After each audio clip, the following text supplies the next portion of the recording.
surga selalu diikuti oleh Allah SWT dalam firman-Nya, khalidina fiha, kekal selamanya di dalamnya. Tadi siang atau tadi pagi sempat kita singgung, kalau kepemilikan kita di... Assalamualaikum warahmatullahi wabarakatuh. Alhamdulillah, wassalatu wassalamu ala rasulillah. Segala puji dan puja kehadirat Allah subhanahu wa ta'ala, juga salawat dan taslim kepada Nabi besar Muhammad sallallahu alaihi wa ala alihi wa sahbihi wasallam. Saudaraku seiman, suatu hari pernah baginda Nabi sallallahu alaihi wasallam di saat sebelum beliau wafat dan lagi sakit keras, sempat beberapa hari beliau tidak keluar mengimami sholat. Tidak mengimami sholat. Maka terdengar tangisan beberapa orang sahabat di masjid karena merasa sedih, khawatir kalau Nabi SAW meninggal dunia. Maka beliau SAW pun keluar ke masjid dengan letih sebenarnya karena beliau lagi sakit. Ini sakit kematian beliau SAW. Kemudian beliau menyampaikan kepada para sahabat. Beliau mengatakan, wahai sekalian manusia, janganlah kalian sedih karena pertemuan kalian denganku di haudku nanti. Maksudnya di telagaku. Makna daripada perkataan Nabi SAW ini artinya, kita akan mati ya, tapi kita akan bertemu. Fahami poin penting teman-teman sekalian. Kematian itu bagi seorang muslim adalah awal segalanya. Karena di saat itulah dia akan panen dari hasil amal dia, dan juga dia akan mendapatkan balasan yang mulia, surga. Serta surga selalu diikuti oleh Allah SWT dalam firman-Nya, khalidina fiha, kekal selamanya di dalamnya. Tadi siang atau tadi pagi sempat kita singgung, kalau kepemilikan kita di dunia ini sementara, kita beli rumah, beli tanah, beli mobil atas nama kita, iya. Tapi sementara, di saat kita meninggal, sudah pindah tangan menjadi milik orang lain, walaupun ahli waris kita sendiri. Tapi di surga nanti, di akhirat sana, tidak seperti itu. Kepemilikannya abadi selamanya. Berapa banyak motivasi dari Nabi SAW untuk supaya seseorang muslim menjadikan akhirat sebagai targetnya. Dan tidak perlu khawatir sama sekali dengan kematian. Karena tanpa mati kita tidak akan bertemu dengan Allah Subhanahu wa ta'ala yang selama ini kita sembah. Kita juga bahkan tidak bisa bertemu dengan Rasulullah SAW tanpa meninggal. Kita akan ketemu di sana. Begitu juga kita tidak akan menerima balasan dari amal-amal kita, kecuali memang kita sudah meninggal. Mati sebuah pintu yang harusnya setiap muslim bahagia menyambutnya. Yang penting dia sudah punya persiapan. Makanya Bilal radhiyallahu anhu, sahabat Nabi yang mulia, waktu ditanya tentang kematian, beliau mengatakan marhaban bil maut, selamat datang kematian. Penyesalan akan ada bagi orang-orang yang tidak beriman kepada Allah atau muslim tapi banyak sekali dosanya. Mereka sibuk selama di dunia ini dari dosa ke dosa yang lain. Dari gosip, gunjing orang, dari fitnah, dari menipu, dari menyakiti orang lain. Dan segala macam pelanggaran yang mereka lakukan, akhirnya mereka dapat konsekuensinya. Subhanallah, apa yang dilarang oleh agama ini teman-teman, di dunia pun dianggap pelanggaran. Seperti orang menipu, orang berbohong, orang menggunjing, orang memfitnah, orang menyakiti, memukul, dan segala macam sampai pada tingkat membunuh, dianggap pelanggaran dan dikriminalkan.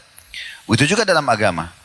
Dan sebagaimana di dunia ada hukumannya, bagi seorang muslim masih berlanjut menuju ke akhirat sana. Kalau dia tidak tobat di dunia, tidak sempat taubat, maka pastikan dia akan hukum di sana. Makanya kita sudah hafal semuanya firman Allah Subhanahu wa taala, "Wa may ya'mal mithqala dzarratin khairan yarah." Siapa yang berbuat seperti biji sawi dari kebaikan, pasti akan diperlihatkan kepadanya dan akan diberikan balasannya. "Wa may ya'mal mithqala dzarratin syarran yarah." Dan siapa yang berbuat seperti biji sawi dari kebaikan, dari keburukan, maka dia juga akan diperlihatkan dan akan dihukum. Teman-teman sekalian, Al-Quran banyak sekali menggambarkan tentang penyesalan-penyesalan. Dan luar biasanya kita sebagai seorang muslim ini kita diberikan bocorannya. Kita ini sebagai seorang muslim sudah tahu tentang kisah umat-umat sebelum kita. Bahkan awal penciptaan ayah kita semua, Adam alaihissalam. Dalam surah Al-Baqarah dan beberapa surah yang lain, sampai Allah suruh malaikat sujud, kemudian sujudlah semua kecuali iblis, dan seterusnya. Sampai Adam AS diturunkan di bumi, diciptakan dari tulang rusuknya, sebelumnya istrinya Hawa, kemudian berkembang biaklah manusia, sampai nanti manusia terakhir lahir, ya kemudian terjadi hari kiamat. Kita sudah tahu semuanya, umat-umat sebelum kita, dia tidak hadir di masa mereka, tapi kita bisa tahu sebagai seorang muslim. Kita tahu juga apa yang harus kita lakukan di saat kita hidup seperti sekarang. Mana yang boleh, mana yang tidak boleh. Makanan, minuman, pergaulan, pendapatan, segala macam. Mana yang tidak boleh. Semua sudah jelas. Halal dan haram. Lalu kita jadikan sebagai panduan hidup kita. Kita juga sudah tahu kalau kita meninggal nanti seperti apa keadaan alam barzah. Nabi Muhammad SAW menjelaskan kuburan bisa menjadi taman dari taman surga atau lubang dari lubang neraka.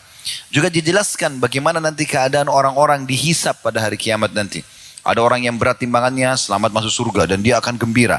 Ada orang yang timbangan amalnya, timbangan amal baiknya. Ada yang berat timbangan dosanya maka menyesal dan akan masuk ke dalam neraka. Dan digambarkan dengan sejelas-jelasnya surga itu seperti apa, neraka itu seperti apa. Saya pernah membedah teman-teman sekalian sebuah buku judulnya Rasulullah SAW bercerita tentang surga dan neraka. 30 pasal lebih di situ dibahas tentang masalah surga. Dan 30 pasal lebih membahas tentang neraka. Sangat rinci. Mungkin kalau kita bahas di saat ini akan sangat panjang bahasanya karena saya bukan bahas tentang masalah itu. Tapi teman-teman kalau berminat bisa kembali ke playlist YouTube kami di Khalid Basalamah Official, kemudian klik KHB-nya, lalu ada playlistnya, diklik nanti cari tentang bedah buku Rasulullah SAW cerita tentang surga dan neraka. Anda bisa panjang lebar mendengarkan di situ. Tapi yang jelas surga itu walaupun belum dilihat oleh orang, kalau ditanya mau masuk surga, jawabannya pasti iya. Karena indahnya. Begitu juga neraka, orang kalau ditanya mau masuk neraka, maka jawabannya tidak. Walaupun dia belum pernah lihat. Karena emang surga tempat balasan bagi orang-orang yang patuh, dan mereka akan nikmat selamanya, serta juga neraka adalah hukuman bagi orang yang membangkang, dan mereka akan tersiksa selamanya. Baik teman-teman sekalian, kita coba melihat bagaimana gambaran Al-Quran telah membocorkan kepada kita tanda kutip keadaan orang-orang yang menyesal nanti pada hari kiamat. Supaya jangan kita menjadi orang-orang seperti ini. Mumpung masih dikasih kesempatan umur. Detik ini, di masjid ini pun Anda masih diberikan kesempatan oleh Allah Subhanahu wa Ta'ala. Kalau masa lalu kita penuh dengan amal soleh, kita tinggal perbanyak sekarang. Kalau masa lalu kita penuh dengan dosa, saat ini masih bisa bertaubat sebelum terlambat. Kita akan mulai dengan surah Al-An'am, surah nomor 6 dalam Al-Quran. Bagi teman-teman yang mau catat silakan, bagi yang mau buka juga aplikasi Al-Qurannya, tapi saya harap ini adalah offline, supaya tidak mengganggu sinyal online kita. Bisa dilihat dalam surah Al-An'am dari ayat 27-nya. Kita akan mulai dari sini dulu. Saya bacakan, A'udzubillahi minasyaitonirrajim. Allah berfirman, Walau tara إذ وقفوا على النار فقالوا يا ليتنا نرد ولا نكذب بآيات ربنا ونكون من المؤمنين. Jikalau hai Muhammad engkau menyaksikan dan melihat bagaimana para penghuni neraka dihadapkan ke neraka, lalu mereka berkata pada saat itu, Allah sudah kasih kita bocorannya, belum terjadi tapi Allah sudah berikan kepada kita informasinya. Mereka berkata, kiranya kami bisa dikembalikan ke dunia dan kami tidak lagi mendustakan ayat-ayat Tuhan kami, serta kami menjadi orang-orang yang beriman. Kata Allah SWT, tentulah hai Muhammad, engkau akan melihat suatu peristiwa yang mengharukan pada saat itu.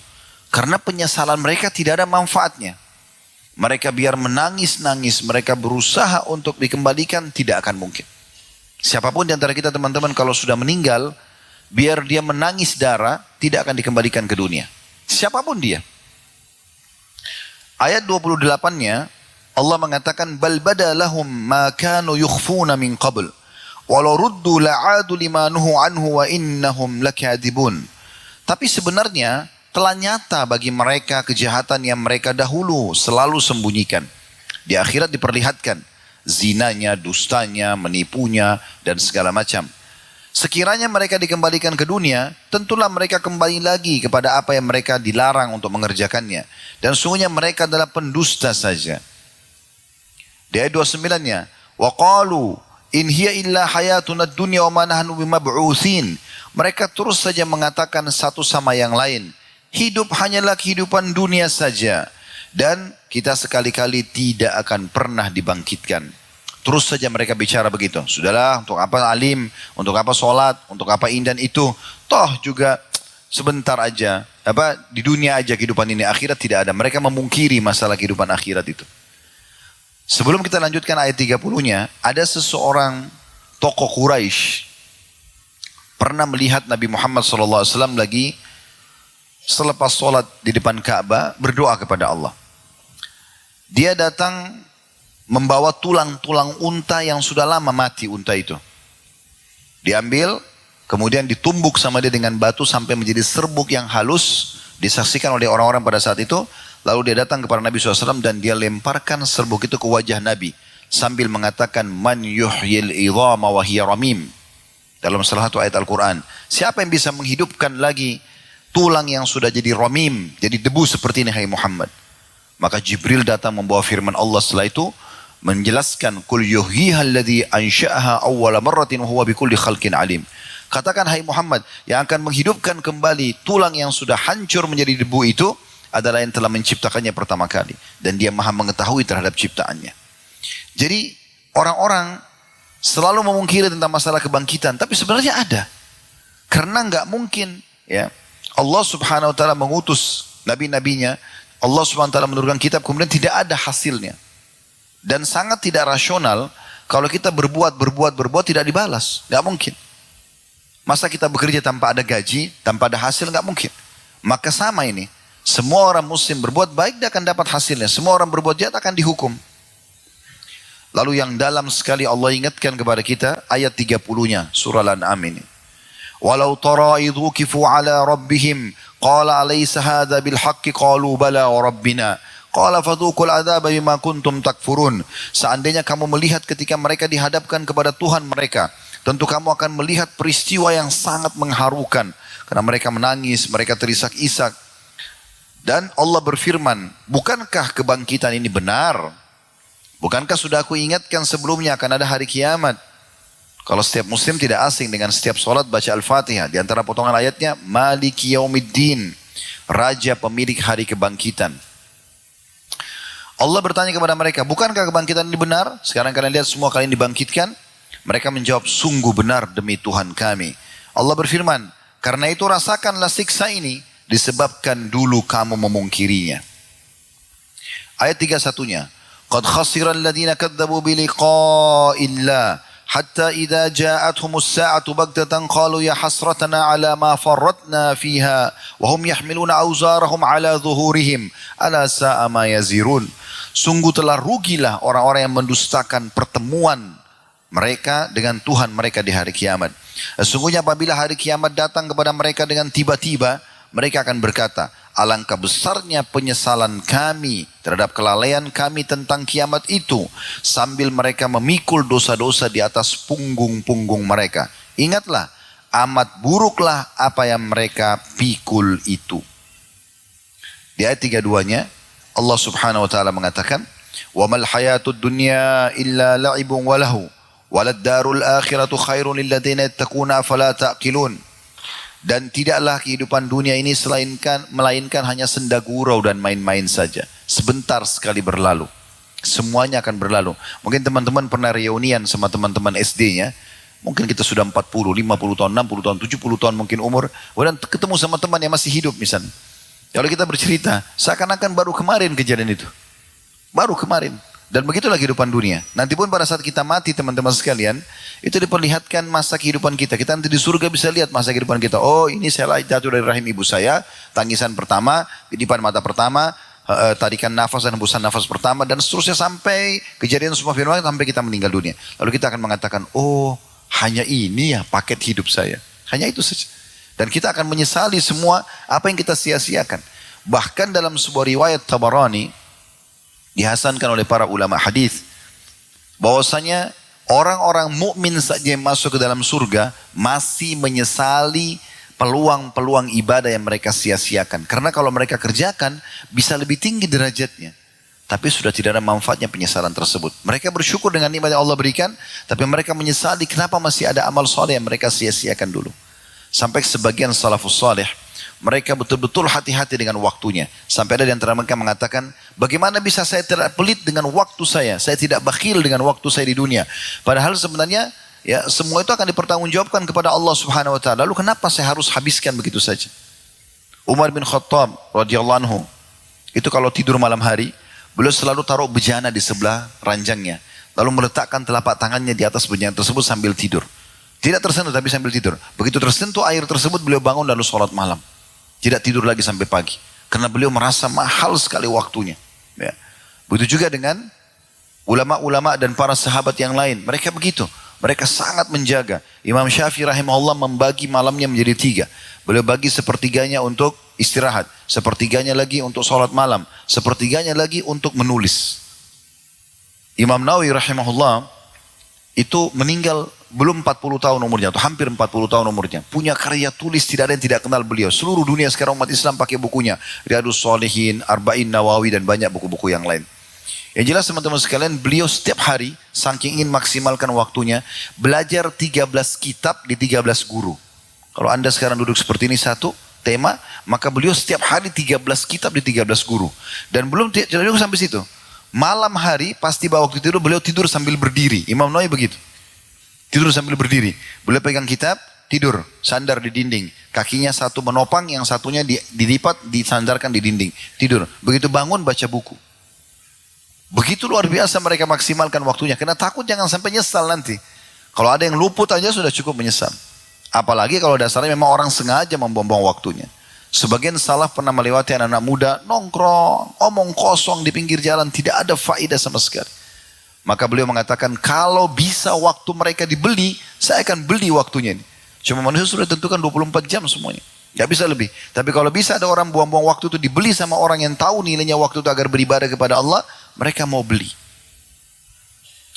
Teman-teman sekalian, ayat selanjutnya yang perlu kita renungi, tadabburi sama-sama adalah surah Al-Ahzab.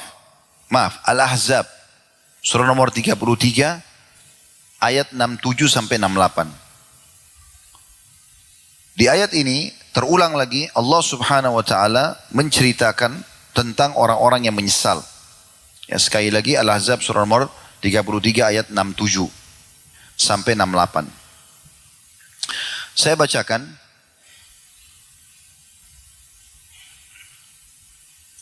Maaf, 66 ya mulainya. Yauma tuqallabu wujuhuhum fin nari yaquluna ya laitana ata'na Allah wa ata'na ar-rasula. Pada hari ketika muka mereka dibolak-balikkan di dalam api neraka, dibakar. Mereka berkata, alangkah baiknya andai kata kami taat dulu di semasa di dunia kepada Allah dan taat kepada Rasulnya. Ayat 67-nya, وَقَالُوا رَبَّنَا إِنَّا أَطَعْنَا سَادَتَنَا وَكُبَرَاءَنَا فَأَضَلُّونَ السَّبِيلَ. Mereka lalu berkata dalam neraka itu, ya Tuhan kami, sesungguhnya kami telah mentaati pemimpin-pemimpin dan pembesar-pembesar kami, maksudnya mengajak mereka pada kesalahan. Lalu mereka menyesatkan kami dari jalan yang benar. Ayat 68-nya, رَبَّنَا آتِهِمْ ضِعْفَيْنِ مِنَ الْأَذَابِ وَالْعَنْهُمْ لَعْنًا كَبِيرًا.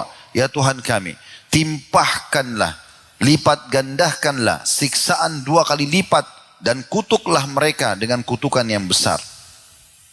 Jadi ini adalah pembicaraan antara orang-orang yang masuk dalam neraka yang merasa dulu disesatkan oleh teman-temannya, oleh lingkungannya, kemudian mereka menyesal. Lalu mereka tuntut di neraka agar bisa orang-orang yang mengajak mereka sesat itu dilipat gandakan hukumannya. Ini penyesalan yang lain. Di dalam ayat yang lain juga dalam surah Al-Fajr.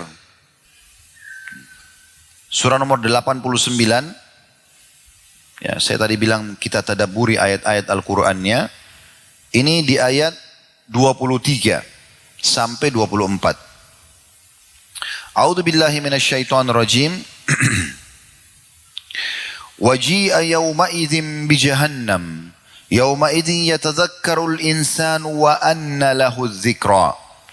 Pada hari itu diperlihatkan neraka jahanam. Dan pada hari itu ingatlah manusia. Akan tetapi tidak berguna lagi bagi mereka peringatan itu. Ayat 24-nya, yaqulu ya laitani qaddamtu li hayati.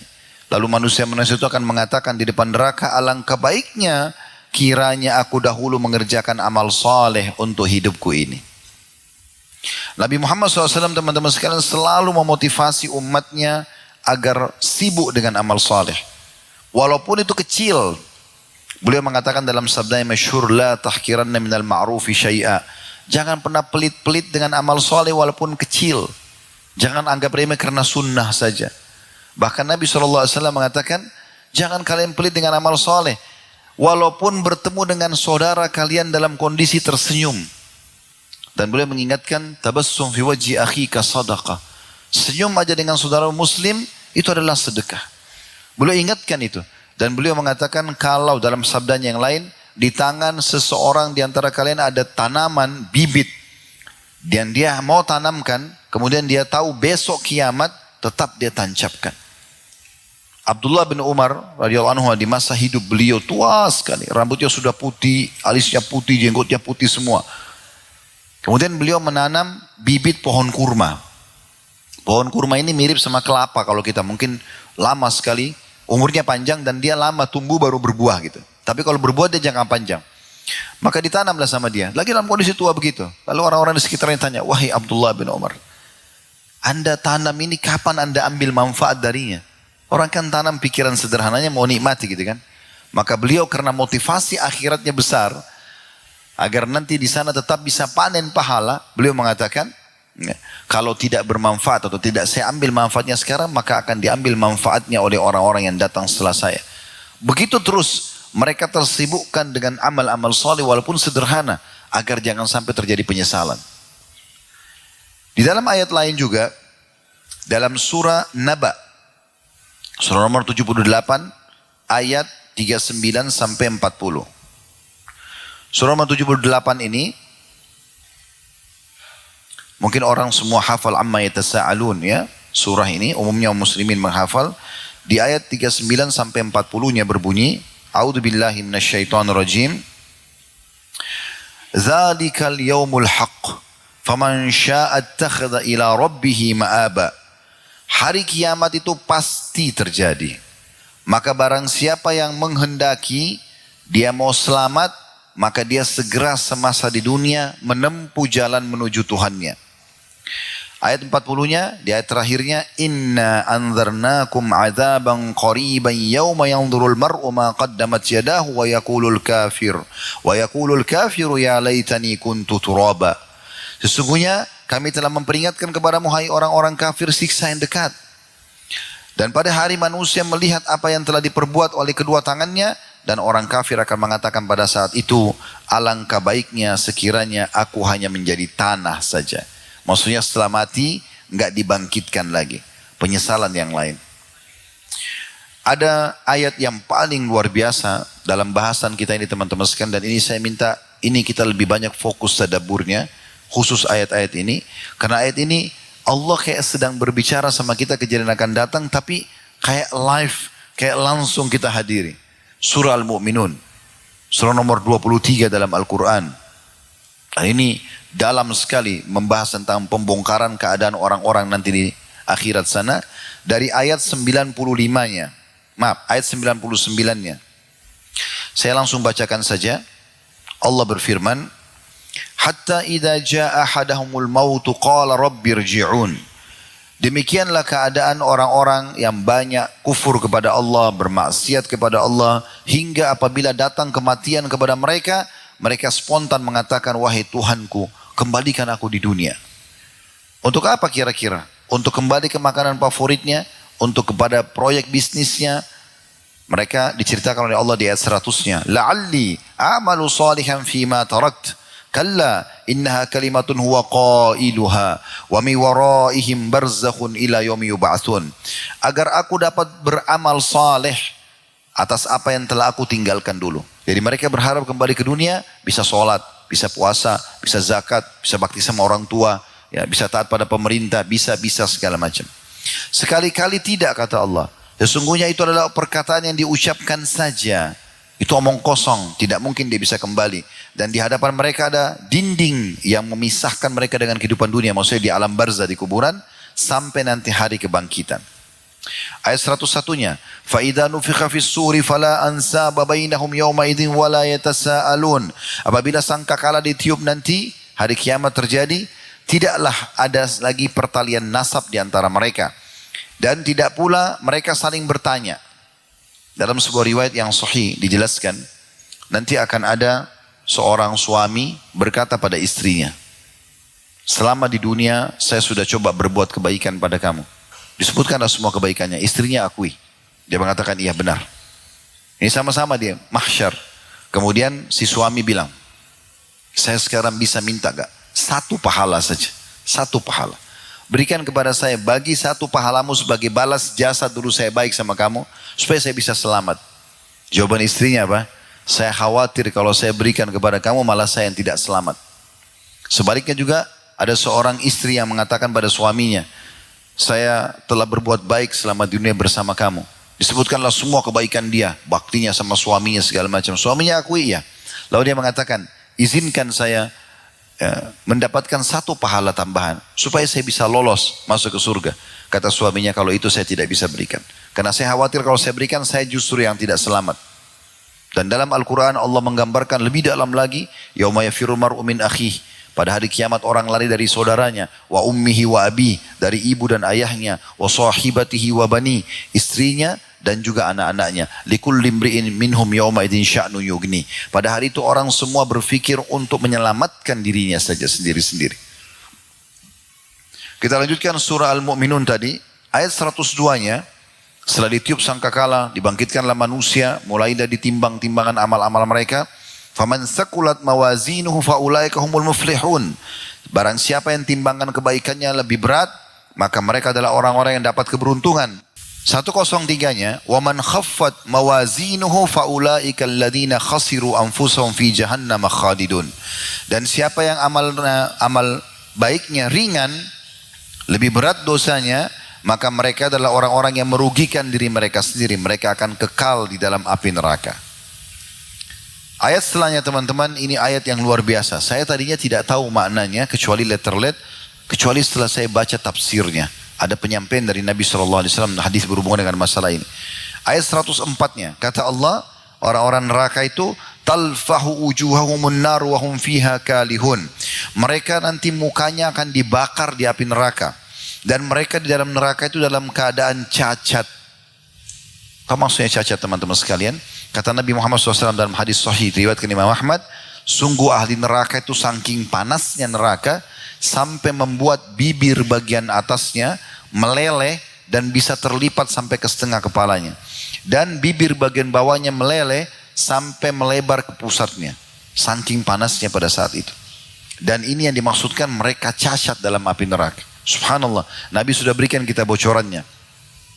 Di dalam riwayat yang lain, ahli neraka nanti, ya, pada saat itu mereka akan kena panasnya neraka itu. Ya, kalau di dunia ini ada orang yang mencuri misalnya, maaf, ini contoh saja, mencuri, lalu digebukin oleh masyarakat. Pada saat dia masih hidup digebukin kan dia rasa sakit, tapi kalau dia sudah meninggal, sudah mati gak bergerak lagi. Saya yakin orang semua tinggalkan, karena orang pikir orang mati gak akan rasa sakit. Masalahnya teman-teman, di neraka gak ada mati lagi. Tidak kenal waktu siksaan itu. Per detiknya kita rasakan sakitnya. Kata ulama, orang dibakar di neraka itu sakit, panas sampai dia hangus, tapi tidak mati. Kemudian dikembalikan lagi utuh juga sakit. Baru dibakar lagi sakit. Begitu terus. Penyesalan yang luar biasa pada saat itu. Mereka cacat di situ. Allah mengatakan di ayat 104-nya cacat. Lalu mereka saking panasnya, kata Nabi SAW, mereka panggil penjaga neraka. Para malaikat Zabaniyah. Yang Allah bilang, فَلْيَدُّ أُنَادِيًا سَنَدُّ الزَّبَانِيَةِ. Mereka boleh panggil siapa saja di neraka terserah. Tapi kami akan panggil dan suruh Zabaniyah. Para malaikat-malaikat yang perkasa, yang keras, kasar, yang khusus untuk menyiksa memang. Maka mereka panggil, wahai para malaikat Zabaniyah, coba minta kepada Allah agar meringankan azab buat kami 1 hari saja. Maka malaikat tidak menjawab mereka. Dalam riwayat ini kalau seingat saya disebutkan 500 tahun tidak dijawab. Mereka terus disiksa, tidak dijawab. Setelah dijawab pun para malaikat mengatakan, ya, kalian tidak akan pernah bisa keluar. Nggak ada keringanan. Sudah datang ayat-ayat Al-Quran, sudah datang ayat-ayat Allah, sudah datang utusan Allah. Kalian tidak mau beriman. Sudah dikasih waktu yang cukup di dunia, kalian tidak mau beramal saleh, tidak mau tobat dari dosa-dosa. Lalu kata Nabi SAW, mereka panggil Tuhan mereka. Ya Allah, tolong kami, tolong kami. Nah di sini teman-teman sekalian, pada saat mereka panggil Tuhan mereka, kata Nabi SAW, Allah tidak menjawab mereka seumur dunia. Berapa miliar tahun tuh umur dunia? Karena manusia kita ini teman-teman, makhluk ini, manusia ini makhluk terakhir di dunia. Sebelum kita sudah ada jin, sudah ada hewan-hewan. Ini semua sudah ada sebelum kita. Kita ini makhluk terakhir Allah ciptakan. Makanya waktu Nabi Adam diciptakan, iblis sudah ada. Mereka sudah ada semua kehidupan mereka. Sudah ada hewan-hewan, sudah ada semua ini. Nabi Adam turun di bumi ini sudah siap semuanya. Sudah berjalan sekian lama. Maka pada saat itu teman-teman sekalian, Allah Subhanahu wa Ta'ala tidak menjawab mereka seumur dunia. Setelah itu pun Allah mengatakan kalimat yang luar biasa. Allah mengatakan qala khsa'u fiha wa la tukallimun. Jangan pernah kalian terhinalah di dalamnya dan jangan pernah kalian bicara dengan saya. Jadi setelah seumur dunia pun miliaran tahun Allah jawab, padahal Allah itu sifatnya Ar-Rahman Ar-Rahim, Maha Pengasih, Maha Penyayang. Tapi mereka lupa Allah juga punya sifat yang lain, syadidul iqab, sangat berat siksanya bagi para pembangkang. Setelah seumur dunia pun Allah baru jawab, kata Nabi SAW, Allah mengatakan ikhsa'u fiha wa la tukallimun. Terhinalah kalian di dalam neraka itu dan jangan kalian berbicara dengan saya. Kata Nabi SAW, setelah Allah menjawab itu mereka sudah putus asa, mereka tidak bisa lagi apa-apa, sampai akhirnya keluar dari tempat keluarnya air mata mereka darah. Dan ketahuilah neraka itu penuh dengan air mata mereka. Sampai-sampai kalau kapal ingin dijalankan di atas air mata mereka maka bisa jalan. Allah mengatakan dalam 105-nya, lanjutkan surah Al-Mu'minun, alam takun ayati tutla alaikum wa kuntum biha tukadzibun. Bukankah ayat-ayatku telah dibacakan kepadamu sekalian? Allah berfirman, Bapak Ibu jangan buat ini, Bapak Ibu kerjakan ini, sudah sampai, tapi kamu selalu mendustakannya. 106. Qalu rabbana ghalabat alaina shiqwatuna wa kunna qauman dhalin. Maka mereka ahli neraka mengatakan, ya Tuhan kami telah dikuasai oleh kejahatan kami, hawa nafsu kami, tetap mau menipu, tetap mau menggunjing, tetap mau menjatuhkan orang lain, tetap ini dan itu. Dan kami termasuk orang-orang yang sesat. 107-nya, Rabbana akhrijna minha fa in udna fa inna zalimun. Ya Tuhan kami, tolong keluarkan kami sekarang dari neraka ini, kembalikan kami ke dunia lagi. Kalau kami kembali juga pada kesalahan kami, sungguh kami termasuk orang-orang yang zalim. Maka di saat itulah Allah mengatakan 108 yang tadi yang saya bahasakan atau sebutkan hadisnya, qala khsa'u fiha wa la tukallimun. Allah berfirman, tinggallah dalam keadaan hina dalamnya dan jangan pernah bicara kepadaku. Jadi Allah SWT menghinakan mereka, teman-teman sekalian. Saudara, pelajaran banyak sekali pelajaran dari orang-orang sebelum kita yang harus kita bisa ambil pelajaran. Seperti misalnya Nabi Muhammad SAW dan orang beriman dengan beliau. Abu Bakar, Umar, Uthman, Ali, Talha, Zubair. Banyak sahabat Nabi. Istri-istri beliau, keturunan beliau, Ridwanullah alaihim. Semuanya yang ikut kepada Nabi SAW. Di dunia mereka bahagia. Ada rumahnya, ada tunggangannya kalau kita kendaraan sekarang. Ada hartanya, ada keturunannya. Mereka hidup senang. Mereka juga makan, minum, segala macam. Di dunia mereka bahagia. Di akhirat mereka juga mendapatkan kebaikan. Juga sudah ada orang yang semasa dengan beliau seperti Abu Jahal, Abu Lahab, Umayyah bin Khalaf, tokoh-tokoh Quraisy banyak sekali yang kufur, gitu kan. Tapi mereka akhir hidupnya sudah kita tahu, meninggal dalam keadaan kufur, dan Nabi SAW menyebutkan kalau mereka masuk dalam api neraka. Di perang Badar, jenazah mereka dikumpulkan semua itu orang-orang kafir, dimasukkan dalam kuburan, dalam sumur. Lalu Nabi SAW mengatakan, wahai fulan, wahai fulan, wahai fulan. Ya, bukankah kalian sudah lihat apa yang Tuhan kalian ancamkan pada kalian? Sesungguhnya aku telah melihat apa yang Tuhanku janjikan kepadaku. Kata Umar, ya Rasulullah, mereka sudah jadi jenazah, bangkai. Apakah mereka bisa dengar anda? Kata Nabi SAW, hai Umar, sungguh demi Allah mereka lebih mendengar suaraku lebih jelas daripada engkau mendengarkan suaraku. Karena ini mukjizat yang Allah SWT berikan kepada Nabi Muhammad SAW. Kemudian teman-teman sekalian, ada juga dialog yang terjadi antara ahli neraka. Itu juga Allah gambarkan dalam Al-Quran. Apa yang akan nanti mereka berdialog di sana nanti disebutkan. Teman-teman bisa lihat dalam surah Shad, surah nomor 38 dalam Al-Quran. Dan ini dimulai dari ayat 55-nya. Saya langsung bacakan saja. Hadza wa inna lit-taghina la syarra ma'ab. Sesungguhnya bagi orang-orang yang durhaka, kafir ataupun mereka bangkang terhadap hukum-hukum Allah, disediakan tempat kembali yang buruk. Itu ayat 55. Ayat 56-nya, jahannam yaslaunaha fa bi'sal mihad. Neraka jahannam yang mereka masuk dalamnya dan amat buruk jahannam itu sebagai tempat tinggal. 57-nya, hadza falyadhuquhu hamimun wa gassaq. Inilah azab kami, biarkan mereka merasakannya. Minumlah dari air yang sangat panas dan air yang sangat dingin. Kata Nabi Muhammad SAW, air panas itu begitu dituangkan ke tubuh mereka, maka akan melelehkan semua kulitnya dan otot-ototnya. Tapi mereka tidak mati. Kenapa mereka teman-teman sekalian dituangkan seperti ini? Karena mereka disiksa pertama. Yang kedua, ahli neraka itu akan merasakan haus. Dan pada saat mereka haus, mereka butuh sekali air. Seperti kita butuh air. Lalu kemudian didatangkan pada saat itu air yang panas, dituangkan ke wajah dan tenggorokan mereka. Serta akhirnya melelehkan seluruh tubuh mereka. Lalu kata Allah SWT ayat 58-nya, wa akharu min syaklihi azwaj, dan azab yang lainnya yang serupa itu banyak sekali di neraka. Setelah disiamkan air panas, ada dalam riwayat lain diberikan juga tinatul khabal. Apa itu tinatul khabal? Kotorannya, nana dan darahnya ahli neraka. Jadi pada saat mereka luka-luka, berserakan di sana sini nana dan darahnya diambil, diberikan jadi minuman mereka dan makanan mereka. Mereka akan dikasih makan dari pohon zakum. Kata Nabi SAW, ketahuilah zakum itu, kalau seandainya diambil satu tetesnya saja, kemudian diteteskan di bumi ini, maka akan rusak semua kehidupan penduduk bumi. Bagaimana dengan orang yang menjadi makanannya? Mereka lapar, mau tidak mau, mulutnya terbuka, tangannya tertahan, dimasukkan zakum itu, lalu merobek-robek tubuh mereka, dan menghancurkan seperti racun yang mematikan. Kemudian ayat 59 Allah mengatakan, hadza faujum muqtahimun ma'akum, la marhaban bihim, innahum salun nar. Dikatakan kepada mereka, inilah satu rombongan pengikut-pengikut kalian. Sama-sama dulu berbuat dosa. Sama-sama tetap kufur kepada Allah di dunia. Maka mereka berdesak-desakan bersama-sama masuk ke neraka. Ini Allah yang berfirman. Maka para pemimpin mereka berkata yang para durhaka, tidaklah ucapan selamat bagi kalian. Tidak ada selamat datang bagi kalian. Sesungguhnya mereka akan masuk api neraka. Jadi nanti di neraka, teman-teman sekalian, na'udzubillah, ini Allah buka, teman-teman bisa pelajari nanti di rumah ya. Dan saya sarankan dibaca terjemahannya. Sebagian fatwa ulama sekarang sudah membolehkan kita pegang mushaf kalau lagi sholat sunnah. Kayak teman-teman kalau lagi sholat malam, daripada terulang surah-surah yang sama yang pendek yang kita hafal, kita bisa baca surah-surah Al-Quran. Misalnya kita pilih surah Shad ini, bisa kita baca sambil sholat gitu kan.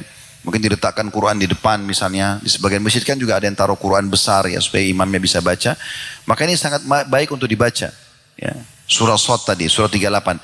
Allah mengatakan nanti para pemimpin mereka yang menyesatkan orang-orangnya akan berkata pada saat lihat orang-orang yang masuk yang dia sudah sesatkan. Tidak ada keselamatan bagi kalian. Tidak ada selamat datang untuk kalian. Kami tidak mau bertemu dengan kalian. Maka orang-orang yang disesatkan mengatakan di ayat 60-nya, qalu bal antum ma la marhaban bikum antum qaddamtumuhu lana fabi'sal qarar. Maka para pengikut mereka mengatakan, sebenarnya kamulah yang tidak ada ucapan datang padamu, karena kamulah yang dulu menjerumuskan kami ke dalam azab, maka amat buruklah jahannam itu sebagai tempat menetap. Di ayat 61-nya, qalu rabbana man qaddama lana hadza fazidhu adzaban dhifan finnar. Maka mereka berkata, para pengikut-pengikut yang disesatkan mengatakan, ya Tuhan kami, barang siapa yang menjerumuskan kami ke dalam siksa ini, maka tambahkan azab kepadanya dengan berlipat ganda dalam neraka. Ayat 62-nya, wa qalu ma lana la nara rijalan kunna na'uddu minal asyrar. Maka orang-orang durhaka di neraka sambil ngomong satu sama yang lain. Ini belum terjadi tapi Allah sudah buka buat kita nih. Di neraka nanti akan ada dialog ini terjadi. Semoga kita tidak mendengarkannya di sana. Kita cukup tahu di majelis ini saja. Dan orang-orang durhaka itu berkata, mengapa kami tidak melihat orang-orang yang dahulu di dunia kami anggap orang-orang yang jahat. Jadi mereka sambil bilang lagi, kayaknya selain kita masuk neraka ada juga orang-orang tuh. Si fulan dulu jahat juga di dunia. Mana mereka? Ayat 63-nya, attakhadnahum sikhriyan amzagat anhumul absar. Apakah kami dahulu menjadikan mereka barang olok-olokan, ataukah karena mata kami tidak melihat mereka? Lalu ayat 64-nya kata Allah, inna dzalika lahaqqun takhasumu ahlin nar. Ketahuilah benar-benar itu nanti akan terjadi pertengkaran dan dialog antara penghuni neraka. Jadi ini benar-benar dibongkar oleh Allah Subhanahu wa taala kalau akan terjadi itu.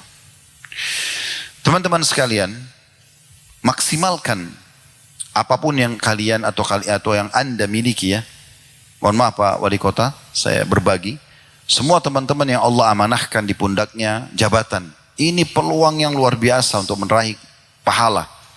Kena tanda tangan, setuju dengan satu kegiatan sosial misalnya, maka terbangunlah masjid, hiduplah majelis taklim, ya terpentaskanlah kemiskinan, pendidikan jadi merata misalnya.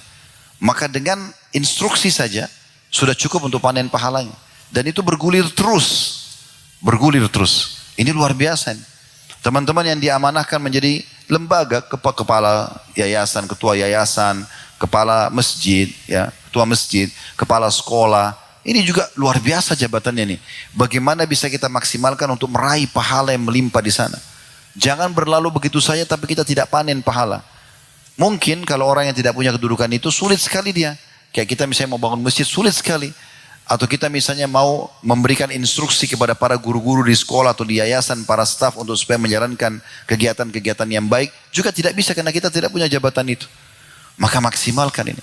Jangan sampai terjadi penyesalan gitu.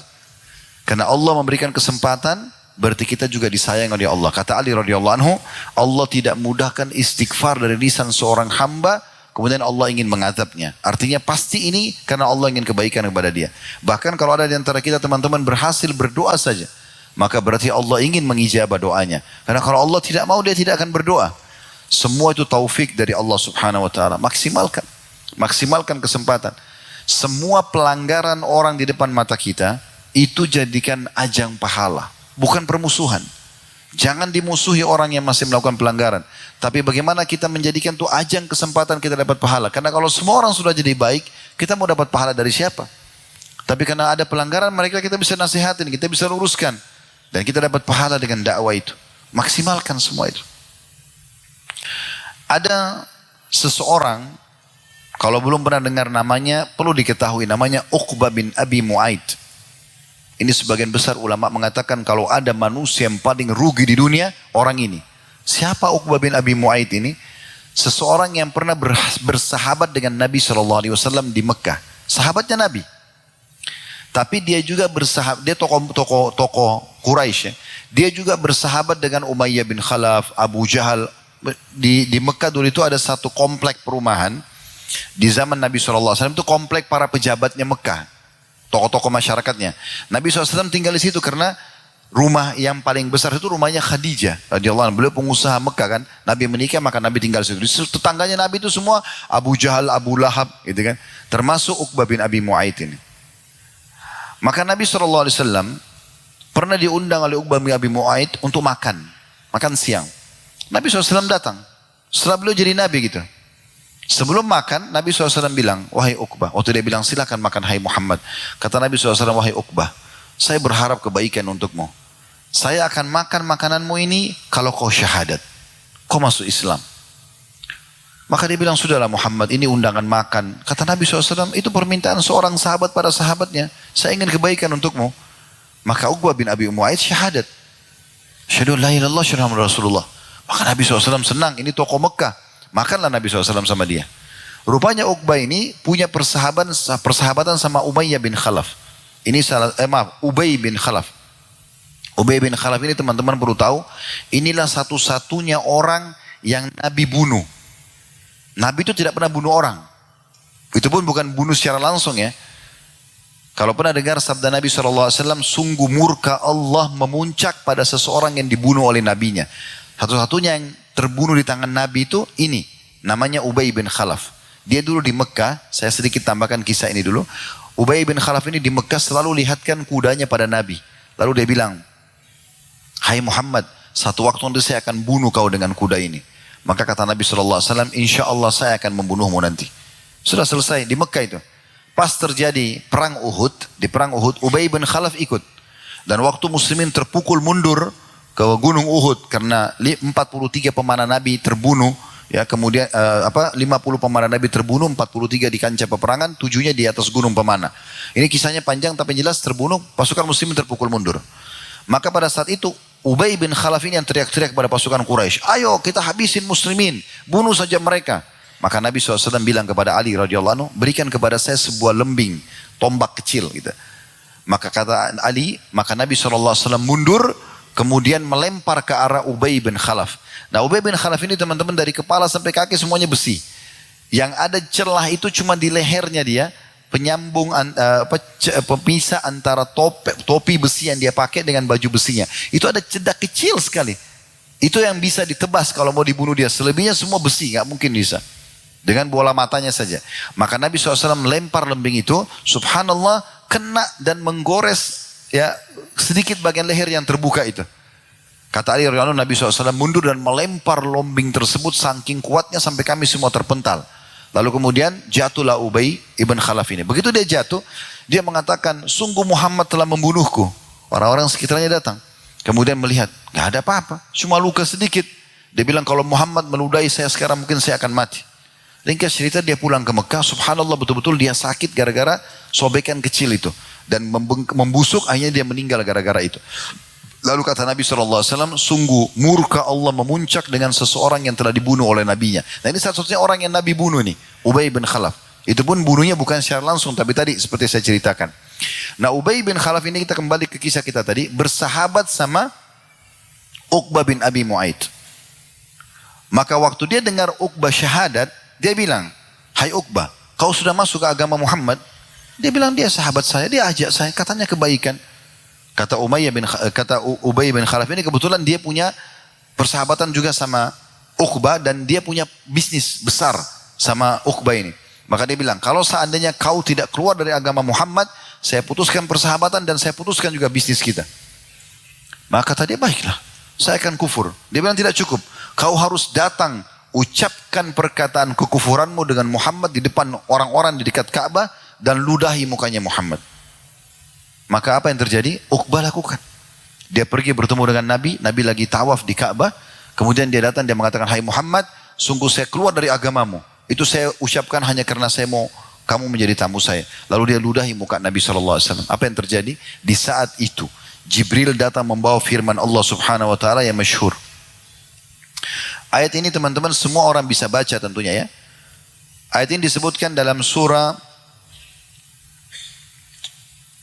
Al-Furqan, surah nomor 25, ayat 27 sampai 29. Bunyinya, ayat 27-nya, wa yawma ya'addu adh-dhalimu 'ala yadayhi yaqulu ya laitani ittakhadtu ma'ar rasuli sabila. Dan ingatlah nanti orang zalim itu, siapa dia? Uqbah bin Abi Mu'aid. Ayat ini turun khusus buat dia. Nanti orang yang zalim itu kata Allah akan menggigit tangannya di hari kiamat nanti. Sambil dia mengatakan, sungguh ya coba seandainya dulu aku mengikuti tuntunan Rasul. Maksudnya Nabi Muhammad SAW. Dia tidak keluar dari Islam sudah syahadat. Ayat 27, ayat 28-nya. Ya laitani lam attakhid fulanan khalila. Coba dulu saya enggak jadikan si fulan sebagai sahabat saya. Maksudnya Ubay bin Khalaf. Lalu Allah gambarkan di ayat 29-nya, laqad adallani anidz-dzikri ba'da idz ja'ani wa kana asyaitanu lil insani khadula. Sungguh dia telah menyesatkan saya setelah datang kepada saya peringatan yang benar, dan ketahuilah syaitan itu sangat menipu manusia. Itu penyesalan. Uqbah bin Abi Mu'aid turun padanya ayat ini sementara dia masih hidup, subhanallah, tapi tidak bermanfaat bagi dia. Allah sudah cap dia akan menjadi orang yang kufur karena dia telah menghinakan Nabi Muhammad SAW. Sebelumnya tentu banyak sekali ya, seperti kasus penyesalan Fir'aun. Ya, pada saat Fir'aun sudah ditenggelamkan oleh Allah Subhanahu Wa Taala di Laut Merah, nanti setelah dia tenggelam, sudah mulai masuk air banyak di mulutnya, baru dia mengatakan, amantu billadzi amana bihi banu Israel. Saya telah beriman kepada Tuhan yang telah diimani oleh Bani Israel. Allah gambarkan dalam Al-Quran itu ya. Dalam surah Yunus, surah nomor 10. Itu Allah gambarkan tentang bagaimana keadaan Fir'aun. Di ayat 90-nya. Sampai 92. Wajawazna bi Bani Israel al-bahra fa'adbahum Fir'aunu wujunudu wa bagyan wa adwa. Dan kami lewatkan Bani Israel bersama Musa dari Laut Merah. Lalu Fir'aun datang ingin menindas mereka dengan bala tentaranya. Hatta idza adrakahul gharaqu qala amantu annahu la ilaha alladhi amanat bihi banu Israil wa ana minal muslimin. Dan pada saat sudah ditenggelamkan, Allah selamatkan Bani Israel sama Nabi Musa, Fir'aun datang di tengah-tengah laut, lalu Allah turunkan air itu. Pada saat dia sudah mulai tenggelam, maka dia mengatakan, aku beriman kepada yang telah diimani oleh Bani Israel, dan aku termasuk orang-orang yang berserah diri. Lalu ayat 91-nya Allah mengatakan, Al-ana wa qad asaita qablu wa kunta minal mufsidin. Sekarang baru kau mau beriman, setelah dulu sebelumnya kau buat kerusakan, ya, dan kau termasuk orang-orang yang buat kerusakan. Ayat 93-nya ini mukjizat yang luar biasa. Sampai hari ini teman-teman masih bisa lihat mukjizat itu. Detik ini pun atau setelah bubar ini pun teman-teman ketik di Google bisa lihat mukjizat ini. Allah bilang, Al-yawma nunajjika bibadanika litakuna liman khalfaka ayah wa inna katsiran minan nasi an ayatina laghafilun. Hari ini kami selamatkan badanmu. Badan itu maksudnya dari rambut sampai kaki, kuku kaki. Kami selamatkan semua agar menjadi pelajaran bagi orang-orang yang datang setelahmu. Tapi sayang sekali banyak manusia lalai dari ayat-ayat kami. Subhanallah, saya bilang tadi kalau teman-teman pulang, kalau teman-teman ketik di Google saja mumi Fir'aun atau peninggalan Fir'aun kelihatan semua. Dan sampai sekarang masih bisa nampak mukanya cuma menggeriput saja. 3.000 tahun yang lalu ini ceritanya. Allah sudah gambarkan. Dan saya pernah bimbing umrah dengan travel kami. Umrah plus Mesir, kami ke Mesir. Dan saya masuk ke museumnya itu. Bersama jemaah, ada satu jemaah tanya, Ustaz ini Fir'aun itu yang mengaku Tuhan. Saya bilang iya. Allah kekalkan sekarang. Dan ini Allah benarkan dalam surah Yunus. Tapi penyesalan dia sudah tidak ada gunanya lagi. Nanti dia akan menyesal sekali. Dan kata Nabi SAW, Jibril berkata kepadaku, hai Muhammad, andai saja kau lihat bagaimana saya memenuhkan mulutnya Fir'aun dengan pasirnya atau tanahnya Laut Merah, agar dia tidak mengatakan, ya Tuhanku ampunilah aku. Karena jangan sampai dia kena rahmatnya Allah. Jibril pun tidak ingin dia beriman. Jadi penyesalan yang luar biasa, tapi tidak ada manfaatnya. Begitu juga teman-teman sekalian, orang yang banyak menunda-nunda untuk beramal soleh. Seperti sedekah, sholat, dan yang lainnya. Ini semua teman-teman akan menjadi penyesalan. Perhatikan dalam surah Al-Munafikun, surah nomor 63. Allah menceritakan dua ayat terakhirnya, 10 dan 11. Allah bilang, وَأَنْفِقُوا مِمَّا رَزَقْنَاكُمْ مِنْ قَبْلِ أَنْ يَأْتِيَ أَحَدَكُمُ الْمَوْتُ فَيَقُولَ رَبِّ لَوْلَا أَخَّرْتَنِي إِلَى أَجَلٍ قَرِيبٍ فَأَصَّدَّقَ وَأَكُنْ مِنَ الصَّالِحِينَ. Dan segera infakkan apa yang telah kami karuniakan kepada kalian, kami rezekikan kepada kalian, bantukan kepada orang-orang. Sebelum datang waktu nanti di mana pada saat mati datang kepada seseorang dari kalian, baru dia mengatakan, ya Allah, terlambatkan sesaat umurku, ajalku, kematianku, agar aku bisa bersedekah, agar aku bisa mengeluarkannya, dan aku termasuk orang-orang saleh. Itu ayat 10-nya. Ayat 11-nya Allah mengatakan, wala yuakhirallahu nafsan idza jaa ajaluha wallahu khabirum bima ta'malun. Tapi ketahuilah Allah tidak akan pernah melambatkan ajal seseorang kalau sudah datang, dan Allah akan memberitahukan apa yang kalian kerjakan. Kita tutup teman-teman sekalian dengan beberapa hadis-hadis Nabi SAW. Renungi baik-baik. Kata Nabi SAW kepada setiap muslim, kun fid dunya ka'annaka gharibun aw abiru sabil.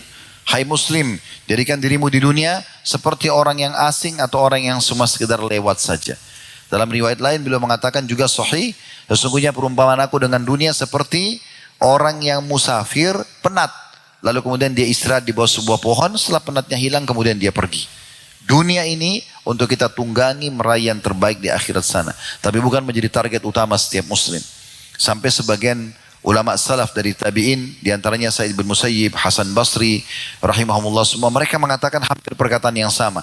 Di antara statement mereka adalah, sungguh kami telah bertemu dengan kaum, maksudnya para sahabat Nabi, yang mereka tidak pernah merasa sedih sedikit pun kalau kehilangan dunia, tapi mereka akan menyesal seumur hidup mereka kalau kehilangan sesuatu yang berhubungan dengan akhirat. Para sahabat Nabi itu lebih sedih kalau mereka kehilangan sholat berjamaah subuh di masjid daripada kehilangan bisnisnya yang sekian banyak. Juga Ibnu Umar mengatakan dalam nasihatnya berhubungan dengan hadis Bukhari ini, "Idza amsayta fala tantadhirus sabah." Kalau kau tiba sore hari jangan tunggu pagi. Wa idza asbahta fala tantadhirul masa. Kalau kamu tiba pada pagi hari jangan tunggu sore hari. Wa khudh min sihhatika limaradik. Maksimalkan masa sehatmu sebelum kau sakit. Maksudnya segera ayo beramal. Wa min hayatika li mautik, dan kehidupanmu sebelum engkau meninggal dunia. Juga dalam hadis riwayat An-Nasai dan Baihaqi, kata Nabi SAW, iktanib khamsan qabla khamsin. Raih segera, ya, maksimalkan segera 5 hal sebelum 5 hal. Syababaka qabla haramik. Masa mudamu sebelum tiba masa tuamu. Orang kalau muda kesempatannya banyak, energinya masih banyak, idenya masih brilian. Jangan sia-siakan masa-masa muda itu. Jangan dipakai maksiat kepada Allah. Maksimalkan ibadah. Kemudian yang kedua, wasihatika qabla saqamik. Sehatmu sebelum kamu sakit. Kita kalau sudah sakit kita tahu bagaimana susahnya kita bergerak. Demam, ya, kita flu berat, susah. Sementara kita masih sehat, ayo maksimalkan ibadah, hadiri majelis ilmu, segera silaturahim keluarga, haji dan umrah. Jangan tunggu nanti sudah susah jalan baru kemudian mau pakai kursi roda setengah mati gitu. Kesempatan, masih ada kesempatan lakukan.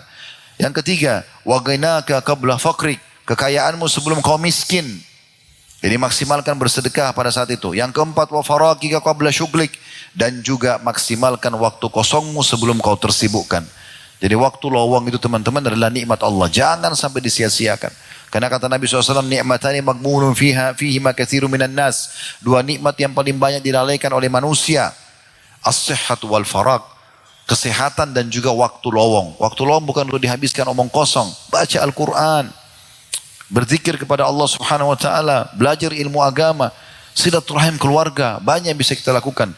Pecahkan permasalahan-permasalahan seseorang yang mungkin butuh bantuan. Kita sudah jelaskan ya beberapa jenis ibadah semalam itu, bagaimana memenuhi hajat seorang muslim. Kata Nabi SAW, aku memenuhi hajat seorang muslim, 1 hajat saja. Pandu jalan kemana, dia minta nasihat, dia minta bantuan, dia minta utang. Pandu, kata Nabi SAW, aku memenuhi 1 hajat saudaraku muslim, lebih aku cintai daripada itikaf di masjidku ini 1 bulan penuh. Itikaf di Masjid Nabawi luar biasa pahalanya. Tapi itu bisa bisa disaingi pahalanya dengan berbuat baik dengan seorang muslim. Juga kita masuk kepada perkataan sebagian salaf, ini penutupan dalam bahasan kita ya, bagaimana mereka memerintahkan atau mengajarkan kita jangan sampai menyesal nanti. Rabi'ah menasihati Sufyan ats-Tsauri rahimahumullah, dua-duanya ulama tabi'in. Innama anta ayyamu ma'dudah. Hai Sufyan, ketahuilah kau ini hanya hari-hari yang dihitung. Umur 5 tahun, 10 tahun, 15 tahun, 50 tahun, 70 tahun, 80 tahun. Habis itu selesai. Kata beliau, فَإِذَا ذَهَبَ يَوْمٌ ذَهَبَ بَعْدُكَ. Kalau 1 hari berlalu maka sudah hilang sebagian dari dirimu. وَيُوشِكُ إِذَا ذَهَبَ الْبَعْدُ أَنْ يَذْهَبَ الْكُلُّ وَأَنْتَ تَعْلَمْ فَعْمَلْ. Dan kalau sudah pergi sebagian dari hari-harimu, maka ketahuilah akan pergi juga semuanya. Oleh karena itu, mumpung kamu sekarang tahu dan engah sadar, beramallah. Teman-teman, tidak ada yang bisa menuntun kita untuk beramal kecuali diri kita sendiri. Ada syariat Allah SWT, ada ulama yang menyampaikan, tapi yang bisa membuat kita beramal cuma diri kita sendiri. Tidak mungkin kami ini sibuk datang ke rumah anda masing-masing, ketuk, ayo akhi sudah sholat, ayo ukhti belajar, ayo begini dan begitu, tidak mungkin. Kami cuma menyampaikan seperti ini. Penentuan ada di tangan kita semua masing-masing. Jadi hati-hati. Kemudian Ibnu Qayyim juga mengatakan, jika waktu hanya dihabiskan pada hal-hal yang membuat lalai, sekedar melampiaskan syahwat, kemudian berangan-angan kosong atau batil, hanya dihabiskan dengan banyak tidur atau pada hal-hal yang sia-sia saja, maka sungguh kematian lebih layak baginya. Ada orang kadang-kadang kalau lagi libur, lagi cuti, dari pagi sampai malam tidur. Kenapa harus begini? Secara medis pun maksimal 8 jam. Kenapa nggak dipakai pada hal yang bermanfaat? Nanti kita menyesal itu. Coba dipakai pada hal yang bermanfaat, banyak sekali yang bermanfaat gitu kan. Walaupun itu sederhana di mata kita. Berbuat hal-hal yang bermanfaat. Dari amal soleh ke amal soleh yang lain. Dari manfaat ke manfaat yang lain. Kemudian yang terakhir adalah kita ingatkan sebuah hadis Nabi dan sebuah ayat Al-Quran. Hadis Nabi SAW ini mulia sekali. Kata beliau, Badiru bil amali sab'an. Segera beramal soleh sebelum datang 7 perkara. Yang pertama, hal tantazuruna illa faqran munsiya. Apakah kalian menunggu nanti kalian sudah miskin yang merepotkan, yang membuat lupa? Orang-orang miskin itu kalau susah sekali hidupnya, dia hanya cari sesuap makanan, akhirnya dia lupa, tidak bisa lagi beramal soleh. Sering kami lihat banyak di jalanan dulu di Jakarta begitu. Sampai pernah lewat saya panggil, ayo pak, sholat pak. Oh iya, tapi lagi ngumpulin, cari sisa-sisa sampah. Sampai kami pernah hadiahkan pakaian, ajak sholat, dia sholat sekali, habis itu lupa, dia lalai lagi. Subhanallah, sudah membuat dia lalai dengan ibadah. Akhirnya dia rugi dunia, rugi akhirat. Gitu kan. Kata Nabi SAW, apa tunggu miskin yang membuat lupa? Auginan mutgia, atau kekayaan yang membuat sombong, membuat lalai. Apa tunggu itu baru mau beramal saleh? Yang ketiga, au maradan mufsida, atau penyakit yang berbahaya, yang berat seperti stroke misalnya, buta misalnya, ya. Atau haraman mufnida, atau masa pikun yang sudah lupa apa-apa, maka tidak bisa lagi beramal saleh. Au mautan mujhiza, atau mati yang tiba-tiba datang. Awul dajjalu fasyarru ghaibin yuntadhar, atau kalian tunggu dajjal keluar, orang yang akan keluar nanti di akhir zaman buat fitnah yang mengaku Tuhan dan banyak pengikutnya, dan itu seburuk-buruk hal gaib yang ditunggu. Yang terakhir yang ketujuh beliau mengatakan awis sa'atu fasa'atu adha wa amar, atau kalian tunggu kiamat terjadi, kiamat jauh lebih berat dan lebih sulit. Hadits ini diriwayatkan oleh Tirmidzi dengan sanad hasan. Dengan hadits ini kita tutup semua dalil-dalil penyesalan yang sudah kita sampaikan teman-teman sekalian, dan kami akan tutup terakhir darinya dengan ayat Al-Quran tentang gambaran bagaimana ahli surga pada saat mereka masuk ke dalam surga, kemudian mereka saling bersyukur dan memuji kepada Allah Subhanahu wa taala karena sempat memaksimalkan waktu. Di dalam Al-Qur'an Allah Subhanahu wa taala berfirman dalam surah At-Tur, surah nomor 52, ayatnya 25 sampai 28.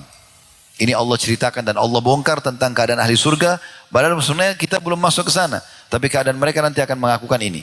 Allah mengatakan wa aqbala ba'dhum 'ala ba'din yatasaalun. Ahli surga akan saling bertemu dan mereka saling ngobrol satu sama yang lain. Apa yang mereka ngobrolkan? Qalu inna kunna qablu fi ahlina musyfikin. Kami dulu waktu di dunia hidup, kami termasuk orang-orang yang takut sekali. Jangan sampai di akhirat masuk neraka. Jangan sampai tidak masuk ke dalam surga. Ayat 27-nya, famannallahu alaina wa waqana adzabas samum.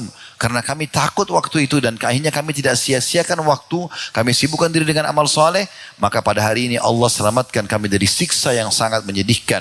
Lalu Allah mengatakan tentang mereka di ayat 28-nya, inna kunna min qablu nad'u innahu wal barur rahim. Sesungguhnya dulu kami di dunia sibuk menyembah Allah, maka ketahuilah Allah itu adalah zat yang maha baik dalam balasan dan maha pengasih. Maksudnya ahli neraka akan menyesal dengan semua apa yang telah mereka sia-siakan. Justru ahli surga akan bersyukur kepada Allah Subhanahu wa taala tentang kesempatan-kesempatan emas yang mereka lakukan. Sebagai penutup teman-teman sekalian, untuk menjadi orang ahli surga, ya, sebenarnya enak sekali. Karena semua yang diperintahkan itu baik-baik. Kita disuruh, ya, jujur, amanah, tanggung jawab, bakti sama orang tua, juga orang sakit, membantu orang susah, semuanya baik-baik. Dan ada keutamaannya. Tidak ada satupun kebaikan diperintahkan dalam agama tidak punya keutamaan. Dan Allah sifatnya innallaha la yukhliful mi'ad. Allah tidak akan pungkiri janjinya. Semua yang dilarang, bohong, menipu, gunjing, fitnah, mencuri, membunuh, mengganggu orang, semuanya tidak dilarang. Dan itu juga ada ancamannya. Jadi kalau kita menjadi orang ahli surga, yang kita menjadi orang soleh atau soleha di dunia, ikut perintah Allah, jadi orang baik. Karena semua yang baik diperintahkan, semua yang buruk disuruh tinggalkan. Di dunia kita akan disukai oleh manusia, Allah juga suka sama kita, di akhirat juga kita akan selamat. Lalu kenapa kita tidak pilih jalan ini? Kenapa harus memilih jalan yang lain, yang akhirnya membuat kita dinilai buruk di mata manusia? Jangan pernah teman-teman tertipu dengan statement yang kita buat sendiri, atau frame kehidupan yang kita buat sendiri, seakan-akan saya hebat, saya bisa mengatur tipu daya, saya bisa menyembunyikan rahasia. Semua rahasia di dunia akan dibongkar oleh Allah. Semua dibongkar. Ya. Teman-teman di sini punya rahasia yang belum pernah ketahuan?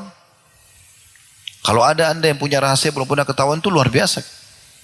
Tapi sebagian ulama menitik beratkan, apapun yang manusia sembunyikan di dunia, itu Allah akan buka. Dengan caranya. Minimal dengan orang terdekat dia.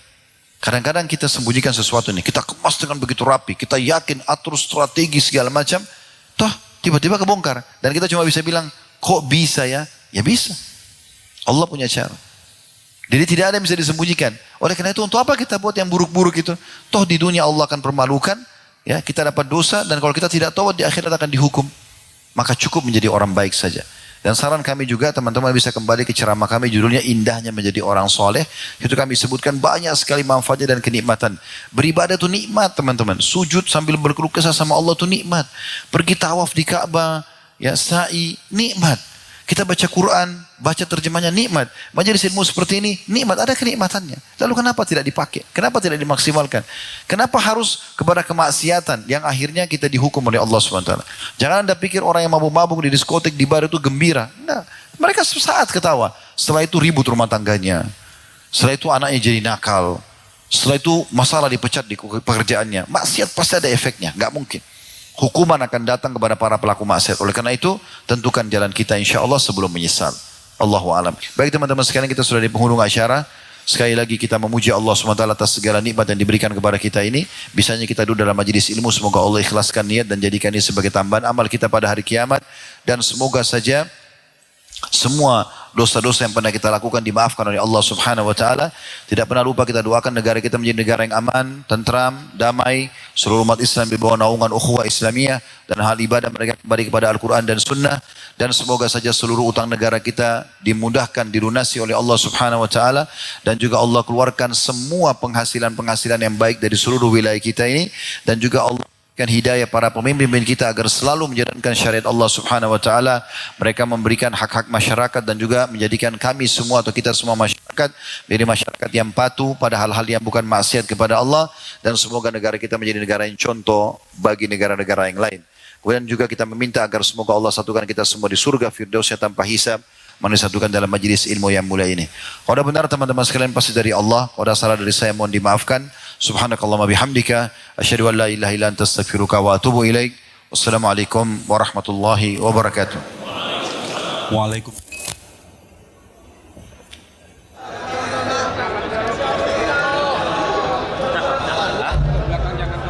Jangan didorong. Ayo mundur. Yang sudah mundur. Ayo mundur, udah.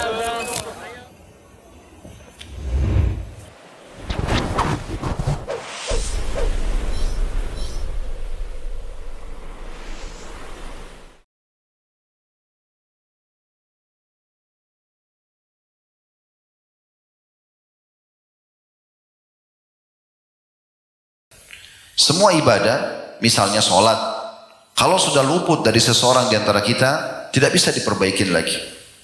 Kalau misalnya tadi sholat subuh, ada orang di antara kita tidak sempat sholat di masjid misalnya.